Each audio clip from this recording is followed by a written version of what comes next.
Hi to all, welcome to Souji's kitchen. ఈరోజు chicken biryani చేస్తున్నాను. దీనికోసం చికెన్ తీసుకొని శుభ్రంగా కడిగేసేసుకొని ఈ చికెన్ పీసెస్లో ఆయిల్ వేసుకొని కొంచెం ఉప్పు, పసుపు, కారం, ధనియాల పౌడరు, గరం మసాలా పౌడరు, కొద్దిగా పెరుగు, కొద్దిగా లెమన్ రసము, పచ్చిమిరపకాయలు, ఉల్లిపాయ ముక్కలు, టొమాటో ముక్కలు, కొత్తిమీర, పుదీనా, అల్లం వెల్లుల్లి పేస్ట్ ఇవన్నీ వేసుకొని మ్యారినేట్ చేసుకోవాలి.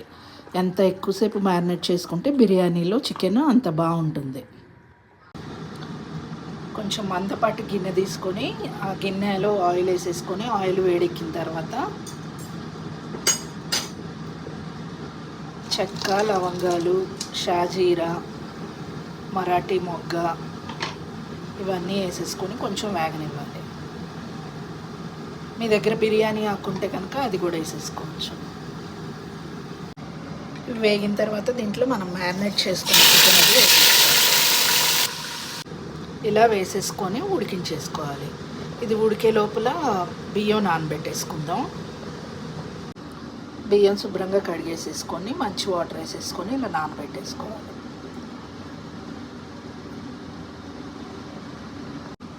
హాఫ్ అన్ అవర్ నానబెట్టుకుంటే చాలు. మరి ఎక్కువ నానితే ఏంటంటే బియ్యం ఇరిగిపోతాయి. అందుకని హాఫ్ అన్ అవర్ నానబెట్టుకుంటే చాలు.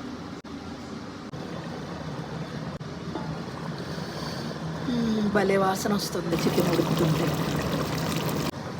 ఇది ఉడికేలోపు రైస్ వండుకోవడానికి రెడీ చేసేసుకుందాం. ఇలా ఒక గిన్నెలోకి వాటర్ తీసుకొని దీంట్లో చెక్క, లవంగాలు, దీన్ని ఏమంటారో మరి నాకైతే తెలియదు, జాజి పువ్వు అనుకుంటాను, ఇవి వేసేసుకొని సాల్ట్ వేసుకొని రైస్కి సరిపడా సాల్ట్ వేసుకోవాలి.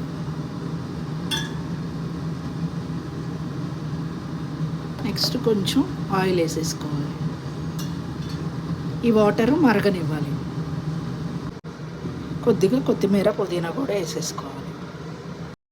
వాటర్ మరిగాయి. ఇప్పుడు రైస్ వేసేసుకుందాం, నానబెట్టుకున్న రైస్ని.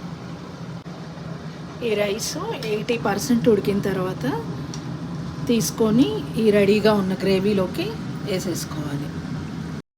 ఇలా రైస్ గ్రేవీలో వేసేసుకొని పైన కొత్తిమీర, పుదీనా చల్లేసుకొని కొద్దిగా గరం మసాలా పౌడర్ వేసుకోవాలి. ఉంటే కనుక ఫ్రైడ్ ఆనియన్స్ కూడా వేసుకోవచ్చు. ఇలా మూత పెట్టుకొని కాసేపు ఉంచుకోవాలి. బిర్యానీ రెడీ అయిపోయింది. ఈ రెసిపీ మీకు నచ్చినట్టయితే కనుక please like, share and subscribe my channel అండి.